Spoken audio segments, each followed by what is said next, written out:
I need a haircut.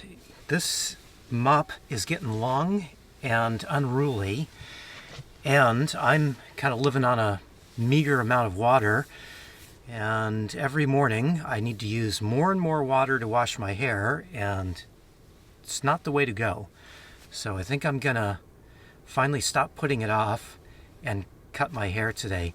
I've been putting it off because I have been cutting my hair, but I've only cut it twice before, and I'm just not proficient at it. It always takes longer than I think, and it never turns out quite as well as I think it should.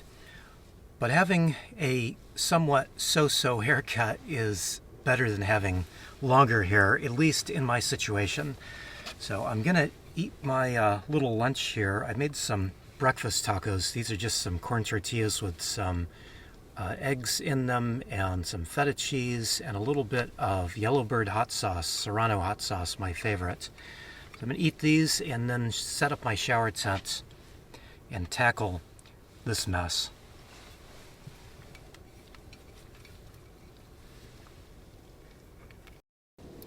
Well, those breakfast tacos were pretty good. I don't usually make breakfast tacos for lunch, although I don't usually make breakfast tacos, period, but I need to keep those in mind. Those are good. Now I need to wash my dishes, and I've been washing my dishes in a different way. Again, I always have a limited supply of water.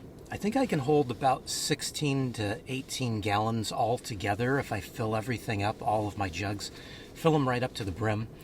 But that goes pretty quickly when you stop and think. I drink a gallon of water a day, then I drink a few cups of coffee. Let's just call it a few cups of coffee a day, or just a couple if that makes you feel better. But yeah, so there's coffee on top of the gallon of water that I drank, and then usually there's some water used in cooking, and then there's always some hand washing, and well, usually a lot of hand washing. So, by the time you add all that up, 15 to 18 gallons is not a lot of water.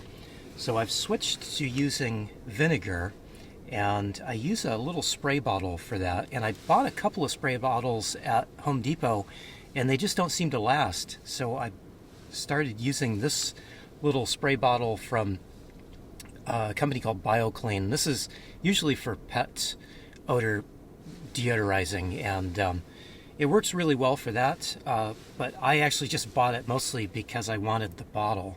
I like the smaller size, and I also like that the opening here is either on or off, so I don't have to kind of fiddle with the little turn adjustment on a regular spray bottle, because sometimes it would get bumped, and then I go to spray and it would be a stream and it would spray vinegar all over the place. This just has on or off, and it's just a stream or a spray or off. So I just leave it on, and it's so much easier. And all I do with this is I just spray a couple of sprays of vinegar, and then I take a paper towel and wipe off the food particles and the vinegar. And the vinegar does a really good job of breaking down any grease. So if I've got anything greasy, in fact, when I'm using my big pot to make, say, like mac and cheese, I spray a little bit of vinegar in that, and it just dissolves the stuck-on cheese really easily. I used to have to fill the pot with water, put the pot back on the stove, bring it up to a boil, or almost anyway, and then scrub at it with my scrub brush. But switching to the vinegar just has been so much easier, and vinegar not only cleans well, but it disinfects at the same time, so it's a perfect solution for me. And to think I stayed away from washing dishes like this for years, even though just about everybody else that I know that lives in a van or an RV or a car uses a spray bottle with vinegar. I just resisted because I've got a sink. Why not just wash my dishes in the sink? But this is a much better way. Now, there is one little drawback with washing your dishes with vinegar, and that is you're going to use a lot more paper towel. And I don't really like that. I try to get away from using so much paper towel, but it seems like it's just better for me to stock up on paper towels than it is to stock up on water. I can store more paper towels than I can store water. It's probably better for my fuel mileage too. Paper towels are a lot lighter than water is. But that is a little drawback with doing your dishes with the vinegar method. You do need to use some kind of towel, and I'm not near a laundromat very often, so means I can't really rely on using washable towels. I'm kind of stuck with using paper towels. Anyway, let's get this mop cut. So, I have this pop-up shower tent that I use for times where I'm gonna either cut my hair or shower, and usually I set this up when I'm cutting my hair, because once I'm done cutting my hair, I go ahead and just take a shower. So, I mean, I could just cut my hair without this, but there's the two things there. I would need a little privacy if I'm gonna take a shower. At least I should have a little privacy. There's not very many people around these parts here. This is a little parking area for a BLM spot at the Lost Coast, and I think most of my neighbors are cows off in the distance, but there are still people that hike through and park here, so I need to have this up to have some privacy.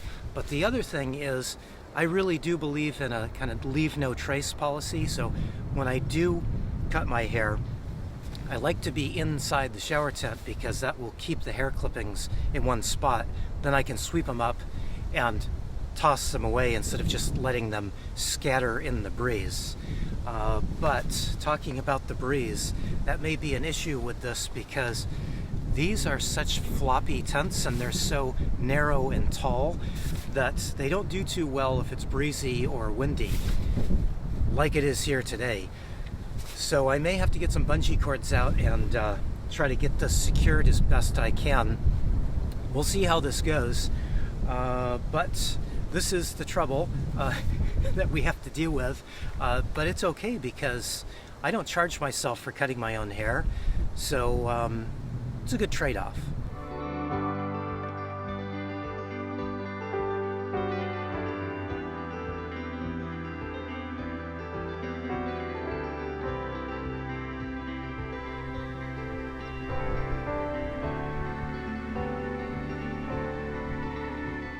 Well, this is not ideal, but I've got a couple of spring clips holding the tent up and a couple of bungee cords holding the tent down, and hopefully that'll be good enough. It's pretty windy, so again, not the ideal situation.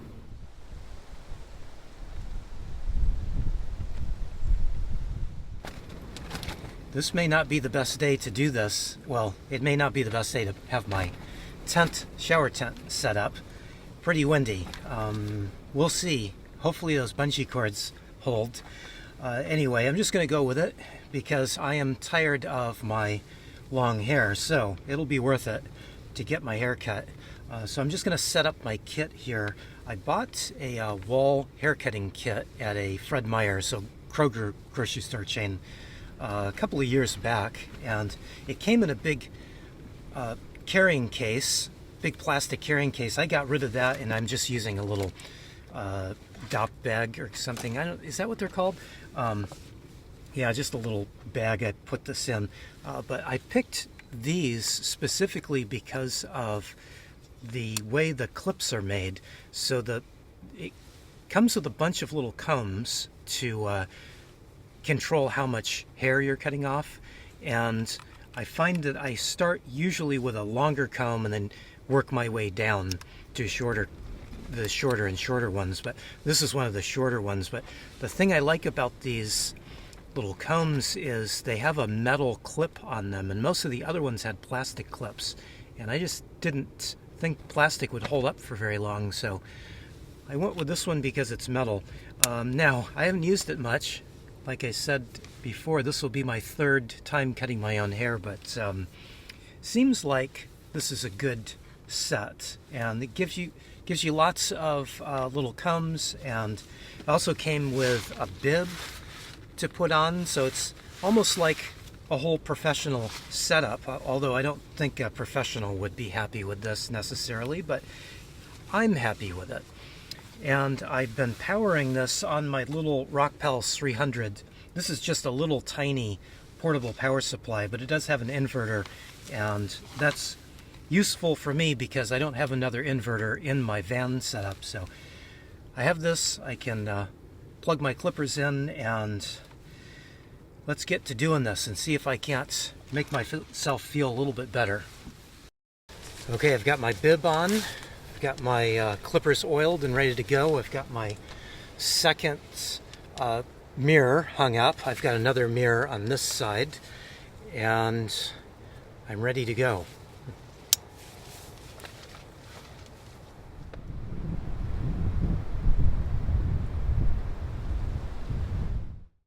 Well, that didn't go as well as I had hoped. I was going to try to put a little style into it instead of just cutting it all off, but even with the double mirror setup, it's still really hard to see behind, and so I ended up taking a few divots out. I think I did the same thing last time I cut it, so I ended up going much shorter than I wanted to. It's not like I hate it, but I was just hoping for a little more style there instead of it just being short. Plus, I think it's a little uneven, so I may have to go back and just touch it up a little bit, but yeah, you know, I did okay, I guess. There's always hope for the next time to get better at doing this. I'll also point out that it was a little bit difficult because the tent was really getting battered by the wind, and there were a few times I thought it was just going to take off. If I hadn't put these bungee cords on, I think it would have just taken off, and I would have wound up in Oz, and not the good Oz. So I'm going to leave my shower tent up for a few minutes because I did take a shower once I got done trimming my hair and gave my beard just the slightest of trim too. So pretty necessary to get rid of all that loose hair and shower it all off. And because I figured I was going to take a shower when I came up here, before I left town, I stopped at a little city park and I took just an empty jug that I had on hand and filled it up full of water. And that's right, I used less than a gallon of water to take a shower, and that's because I've found a new way of showering if I'm going to do it outside. Now, I have a very specific way that I shower when I'm in the van, and it works very well for every day. I do it every morning when I get up. It's just a thing that I do every morning. But if I've got a full head of hair that needs to be washed, and I can do it outside, and as long as I'm set up with the shower tent, it is kind of nice just to douse myself with water, and warm water is nice too, especially because it's a little chilly out today. In fact, I'm a little colder now. I've got my heavier jacket on because the temperature's dropping a little bit. The wind is picking up too, which is why the shower tent almost took off for a flight earlier. But I do have a hot water heater that I have mounted on the back of my door, an instant hot water heater. Unfortunately, that's been broke for quite a while, and you can see that the wind is really picking up. But yeah, that hot water heater's been broke for a while, and I was going to have a friend of mine take a look at it who I think would be able to fix it, but I wasn't able to have him look at it, and then I left the area and just have to wait till the next time I get back to his home area. So for the meantime, I needed something for showering, so I came up with a clever little solution. At least I think it's clever, and probably a lot of other people have done this before, but I'm just kind of catching up to simple ways of doing things. I took a old bottle. This is a Dr. Bronner's bottle, and I was just about going to throw it in the recycling bin when I realized that this could be a shower. So I took a lid or a top from a water bottle, just an ordinary water bottle, and I poked some holes in it, and I did that by taking a sewing needle and just heating it up on my stove and then poking some holes through the top, and it works really well, and I'm really surprised how well this works. So because the holes are so tiny, I can get a really good stream of water and get a good pressure water out of this. And like I said, I'm surprised at how well this works. I mean, obviously the instant hot water heater is much more luxurious, and I can take a little more, time, use a little more water when I have the instant hot water heater, so that's why I haven't gotten rid of it yet. Ideally, I'd like to get that fixed, but until I get that fixed, this has been working quite well, and I highly suggest this. if you are in the kind of same situation as me, or if you're just traveling. I mean, even if you're just out at the beach for the day and you want to just clean your feet off, this works really, really well. So, took me a long time to come around to simple ways, but simple ways of doing it do seem to be the better way. Well, it's been a few minutes and I'm thinking about this, and I think I did a fine job. I think this is a fine cut. I mean, it could be better, but I think I did a good job. So I'm happy with it, and I'm happy that I have become a little more self-sufficient and that I don't have to go search for a barber or hairstylist. And because of that, I'm going to reward myself with a nice cup of coffee and a little walk out on the trails here, because this area is really beautiful. Hey, thanks for watching, everybody. I really appreciate it.